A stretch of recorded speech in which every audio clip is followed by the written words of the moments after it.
오늘 하나님께서 우리에게 주시는 말씀은 욥기 36장 24절 말씀입니다. 욥기 36장 24절 한 절의 말씀을 한 목소리로 봉독하겠습니다. 그대는 하나님께서 하신 일을 기억하고 높이라. 잊지 말지니라. 인생이 그의 일을 찬송하였느니라. 아멘. 전 오늘 말씀을 통해 사탄의 공격을 받을 때 기억하라 36번째 시간으로 위로하라 라는 제목으로 은혜를 나누기 원합니다.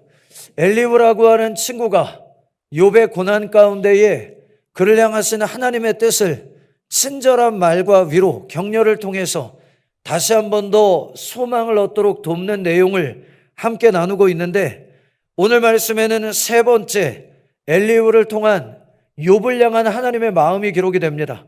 오늘 말씀을 한 문장으로 표현하면, 친구 욥이여 조금만 더 힘을 내십시오.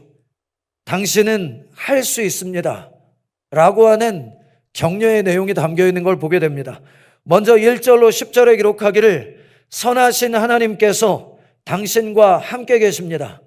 당신의 감정이 지금 어떠하든 상관없이, 당신의 눈에 무엇이 보이든 상관없이 선하신 하나님께서 당신과 함께 계십니다. 이렇게 위로하고 격려합니다. 1절로 4절에 기록하기를 하나님께서 당신과 함께 계십니다. 이렇게 선언을 하는데, 그 내용을 살펴보면 1절의 기록입니다. 엘리후가 말을 이어 이르되 나를 잠깐 용납하라. 내가 그대에게 보이리니 이는 내가 하나님을 위하여 아직도 할 말이 있음이라. 아직 나에게는 하나님께서 주신 욥이여 당신을 향한 하나님의 말씀이 있습니다. 3절에 기록하기를 내가 먼 데서 지식을 얻고라는 것은 하나님께서 나에게 주신 지식을 전함으로 나를 지으신 이에게 의의를 돌려보내리라. 이 말은 하나님의 의로우심을 나의 입술의 말에 선포를 통하여 드러내기를 원합니다. 진실로 내 말은 거짓이 아니라 온전한 지식을 가진 이가 그대와 함께 있느니라. 이 말은 하나님의 말씀을 선포하게 하시는 내가 당신과 함께 있다는 것은 하나님께서 여전히 지금도 당신과 함께 동행하고 계시다는 증거입니다 라고 선언하는 것입니다. 그리고는 5절로 10절에 기록하기를 당신을 향한 하나님의 뜻은 선하십니다. 지금 당신이 어떤 마음과 느낌이든 상관없이 기억하시오. 당신을 향한 하나님의 계획은 선하십니다.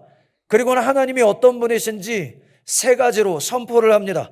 먼저 5절 앞부분에 기록하기를 하나님은 능하시나라는 것은 모든 것을 하실 수 있는 힘이 있으신 분이시지만 아무도 멸시하지 아니하시며 라는 원어적인 뜻은 무시하거나 업신여기지 않으시는 공평하신 하나님이십니다.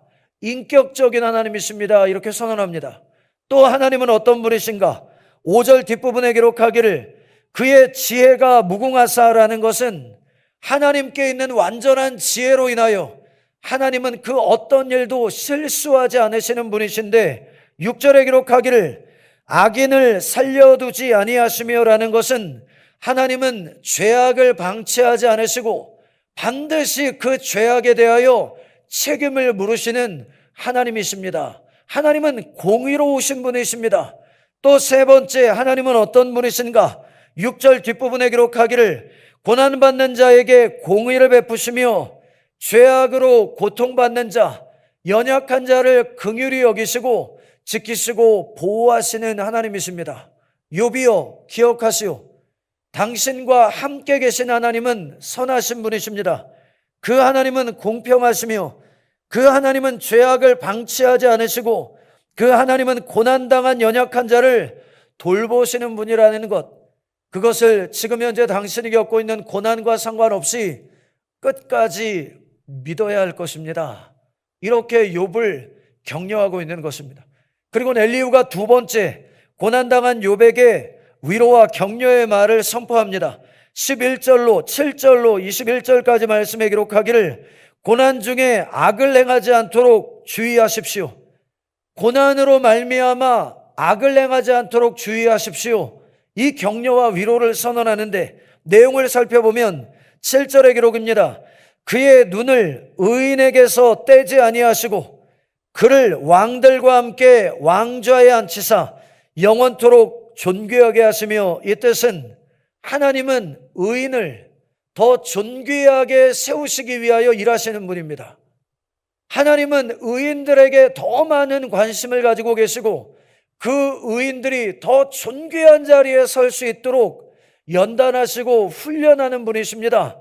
그리고는 8절로 10절에 기록하기를 혹시 그들이 족쇄에 매이거나 환난의 줄에 얽혔으면 그들의 소행과 악행과 자신들의 교만한 행위를 알게 하시고 그들의 귀를 열어 교훈을 듣게 하시며 명하여 죄악에서 돌이키게 하시나니, 이 말은 하나님은 그 의인들이 훈련받고 연단받아야 될 부분들이 있을 때 때로는 고난을 통하여 그들이 돌이킬 수 있도록 돕는 분이 아니십니까?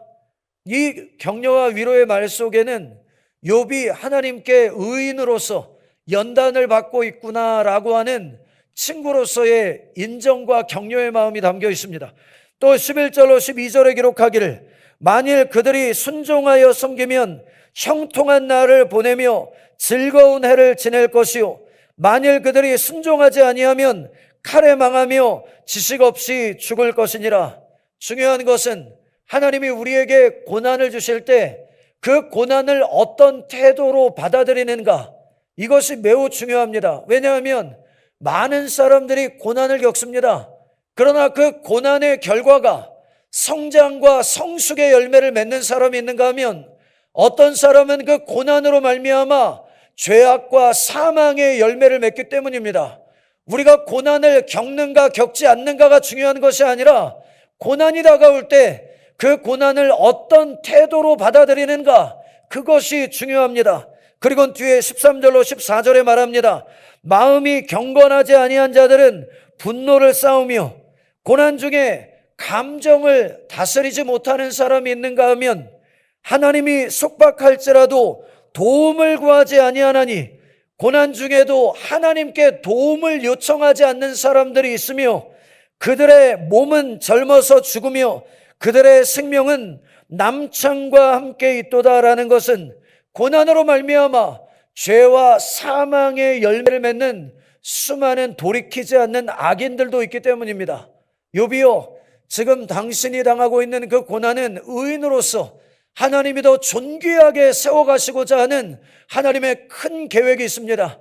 악인들이 고난 가운데 하나님을 의지하지 아니하고 감정을 다스리지 못하여 죄와 사망의 열매를 맺는 것처럼 그 길로 가지 말고 의인으로서 올바른 길을 걸어가야만 합니다. 그리고 15절로 16절에 격려합니다.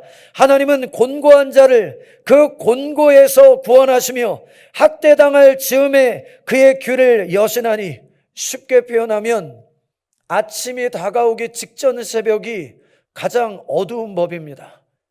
욥이여, 지금 당신에게 고난이 더 크게 느껴지는 것은 이제 곧 하나님의 구원과 회복의 때가 가까이 왔다는 것을 의미하는 것임을 기억하시오. 그리고 16절에 말하기를 그러므로 하나님이 그들을 환난에서 이끌어내사 좁지 않고 넉넉한 곳으로 옮기려 하셨은즉 무릇 그대의 상에는 기름진 것이 놓이리라. 고난의 끝이 멀지 않았음을 기억하고 하나님의 그 구원을 맞이하기 위하여 마음을 담대하게 하시기 바랍니다.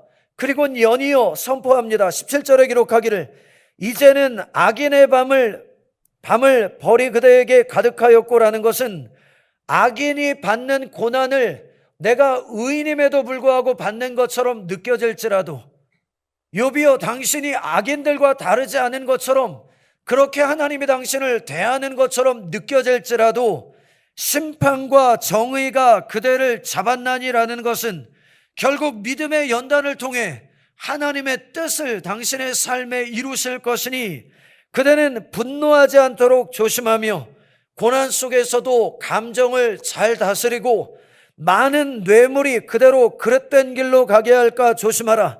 하나님 외에 다른 어떤 것도 의지하지 않기 위하여 당신은 마음을 다잡아야 할 것입니다. 그리고 19절에 말합니다. 그대의 부르짖음이나 그대의 능력이 어찌 능히 그대가 곤고한 가운데에서 그대를 유익하게 하겠느냐? 내 안에서 구원받을 만한 의의를 찾으려고 하지 말고 전적으로 하나님의 의의를 의지하려고 노력해야만 합니다. 20절에 기록하기를 그대는 밤을 사모하지 말라. 인생들이 밤에 그들이 있는 곳에서 끌려가니라. 다른 사람들처럼 고난 가운데 죽기를 소원하는 마음을 내어 던지고 살고자 하는 소망을 품으시기 바랍니다. 21절에 기록하기를 삼가 악으로 치우치지 말라. 그대가 환난보다 이것을 택하였느니라 라는 것은 고난으로 인하여 범죄하는 것을 조심하시오 라는 위로와 격려의 말입니다. 많은 사람들이 이유를 알 수 없는 고난을 만날 때 자신의 삶을 절망함으로 포기합니다. 그 포기한 모습이 때로는 한계 없는 죄악을 향하여 치달아가거나 혹은 스스로 자신의 생명을 내야 하는 죽음을 선택하는 것인데, 욥이요, 그와 같은 악인들의 길로 가지 마시오. 왜냐하면 당신은 의인으로서 하나님이 더 존귀하게 여기심으로 더 존귀한 직분을 맡기시기 위하여 지금 연단하고 계시기 때문입니다. 이렇게 격려하고 있는 것입니다. 그리고 세 번째, 엘리후가 욥을 향하여 선포하기를 찬양을 멈추지 마십시오. 하나님을 향한 찬양을 멈추지 마십시오. 당신의 환경과 삶의 변화가 어떠하든 상관없이 하나님을 향한 그 당신의 찬양을 멈추지 마시오, 이렇게 위로합니다. 22절과 3절에 기록하기를 하나님은 그의 권능으로 높이 계시나니 누가 그같이 교훈을 베풀겠느냐? 누가 그를 위하여 그에게를 정하였느냐? 누가 말하기를 주께서 불의를 행하셨나이다 할 수 있으랴? 욥이요, 하나님은 의로우신 분이십니다. 그 의로우신 하나님이 당신의 삶 가운데 여전히 좋은 일을 행하고 계시다는 것, 그것을 끝까지 믿어야 될 것입니다. 그리고는 격려하기를 그대는 하나님께서 하신 일을 기억하고 높이라. 잊지 말지니라. 인생이 그의 일을 찬송하였느니라. 그의 일을 모든 사람이 우러러보나니 먼 데서도 보느니라. 하나님은 높으시니 우리가 그를 알 수 없고 그의 횟수를 헤아릴 수 없느니라.